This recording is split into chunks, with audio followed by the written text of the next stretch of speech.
Hey friends, today on Gardening with Creekside, we are going to get 4 trees in the ground up here at the chicken coop. We were up here just a couple of days ago, getting a couple of the first shrubs in.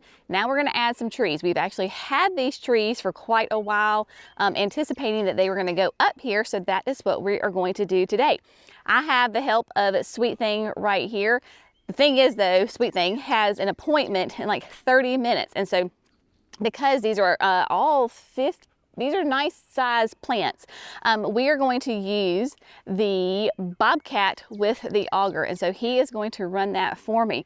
So we are going to go ahead and get these in the ground, plant them, that way he can make his appointment, and then I'm gonna come back and give you all of the details and the info. So just a quick little overview to let you know what we are putting in the ground though.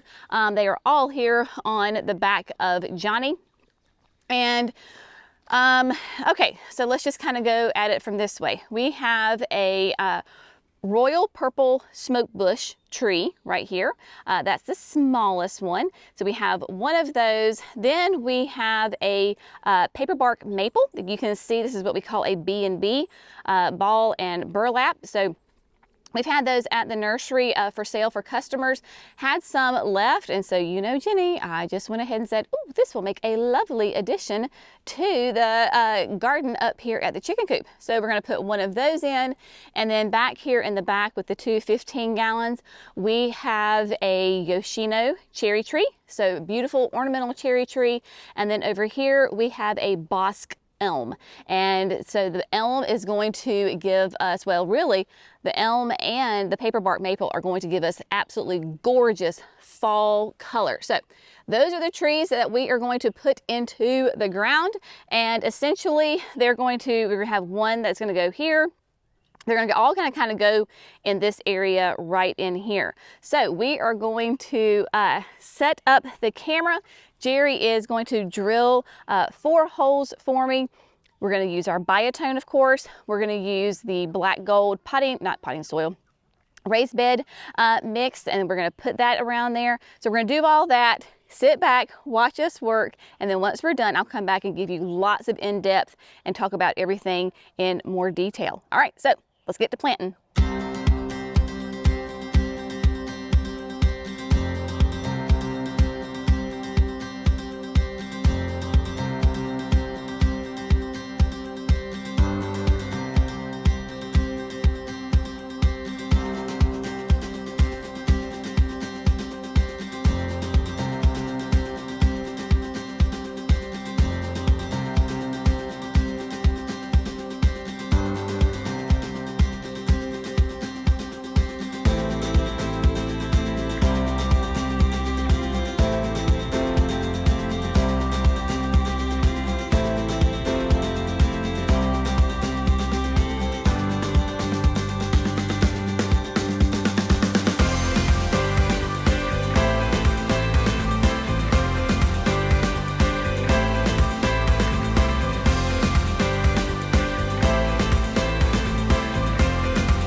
right, my friends, so we have got all the trees planted.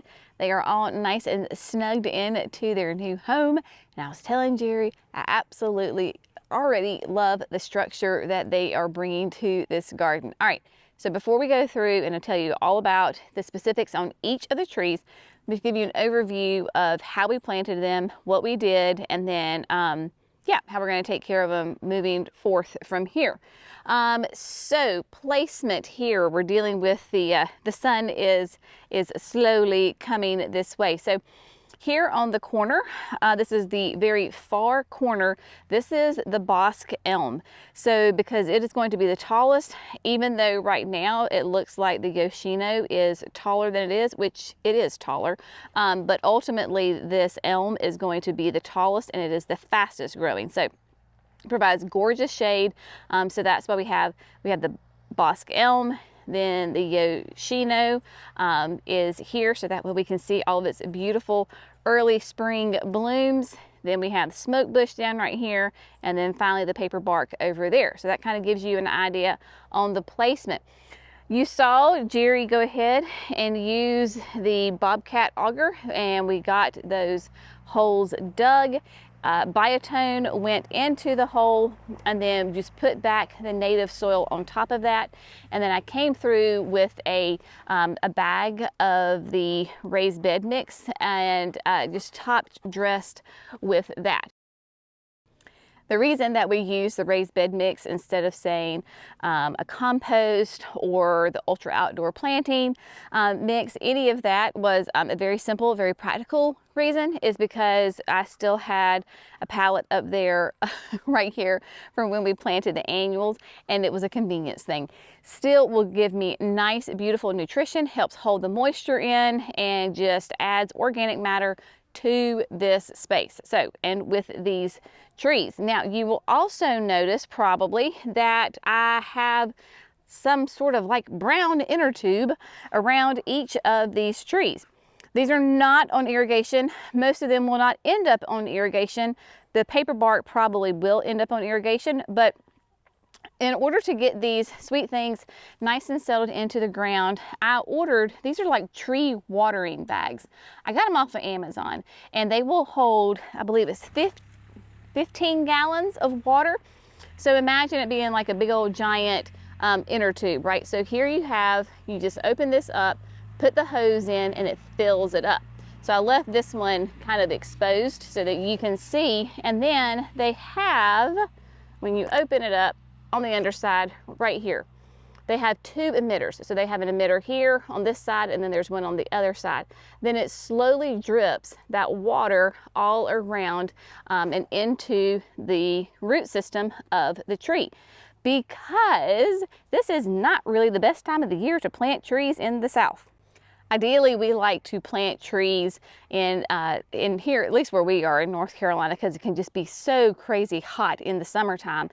The best time really to plant trees, we always tell our customers, is fall, winter, like late winter. Early spring, you're pushing it.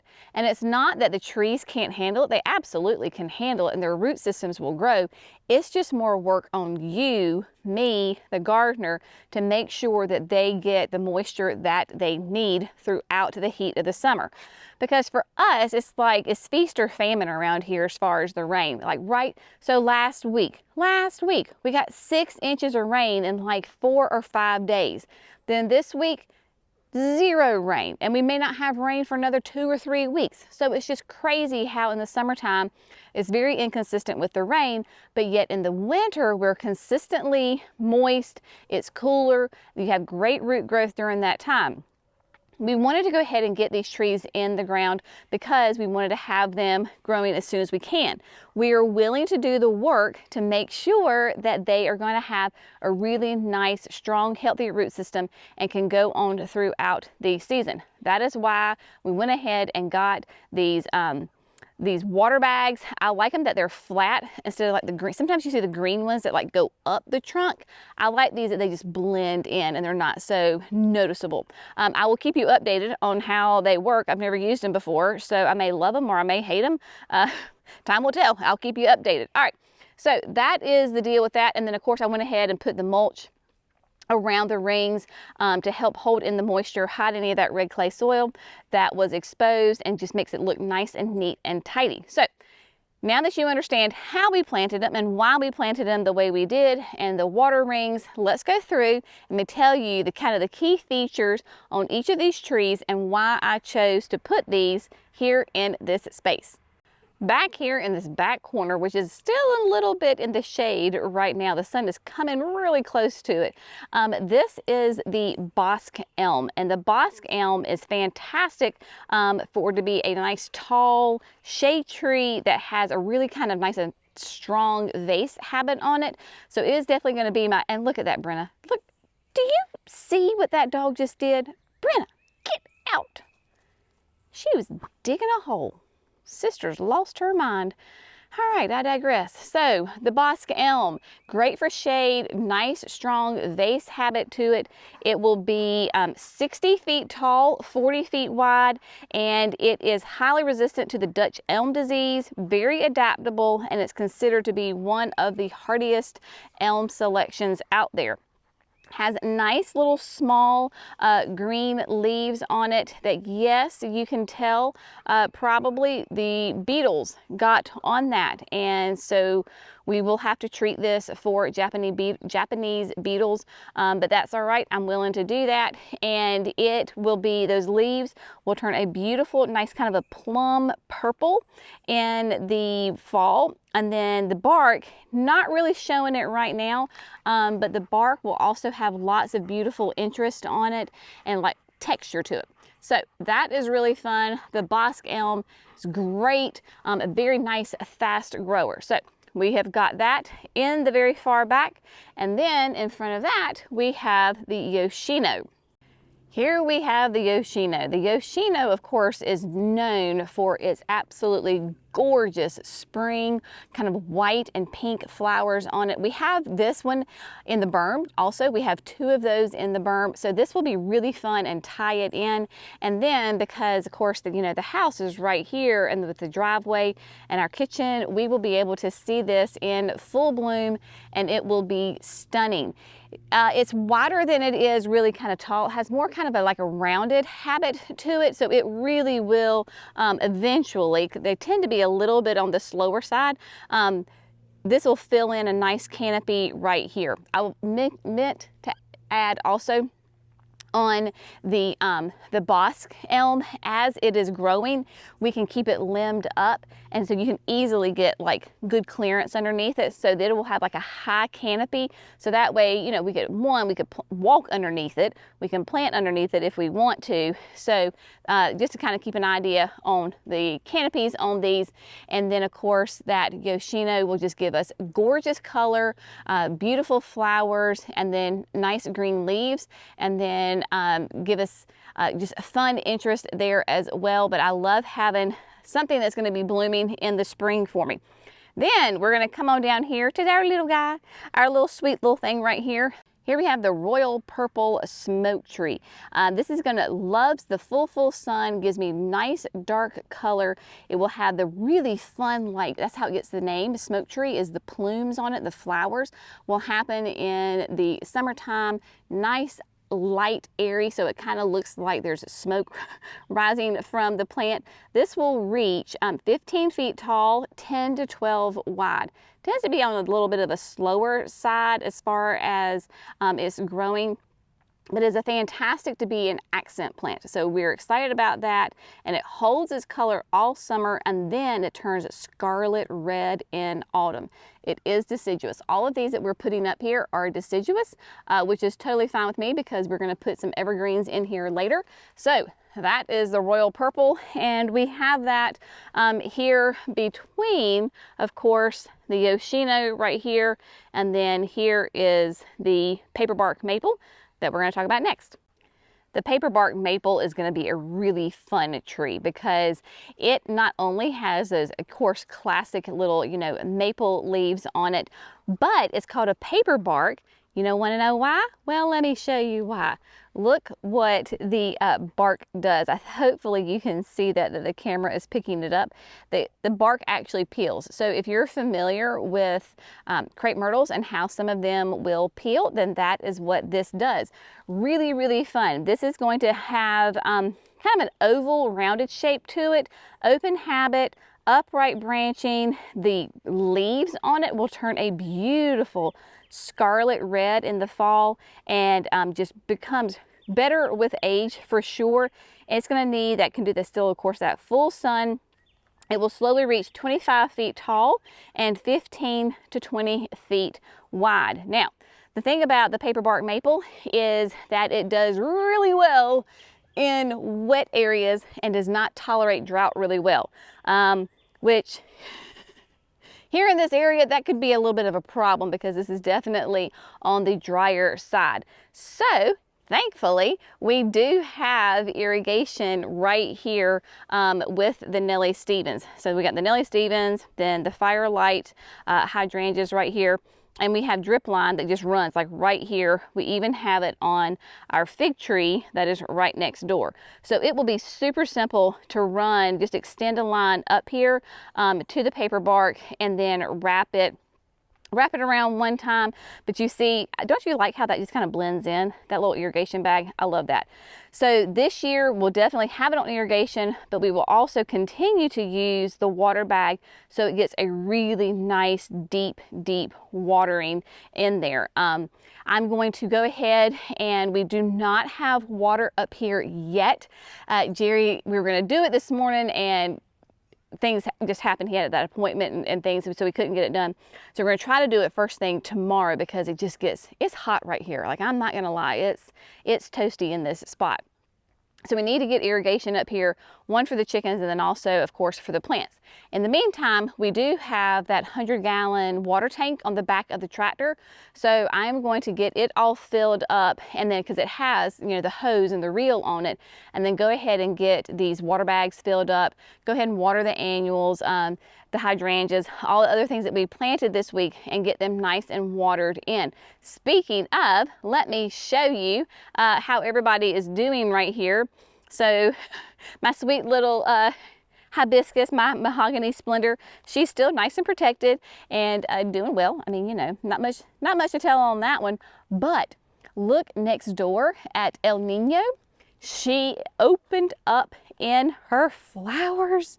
Oh my goodness, y'all. So this is the first time I've ever seen this one bloom in person. I've only seen pictures. But look at those really nice, big flowers, and it really does remind you of a snapdragon. So remember, this is El Nino. It is new this year. I think it's out, and so we are growing it kind of as a test plant. This is a desert orchid, and it will be hardy in zone 6 to 9, 5 to 8 tall, 4 to 6 wide. So this is really fun. Love to see those flowers. So clearly it is doing just fine, and very happy because she went ahead and started blooming.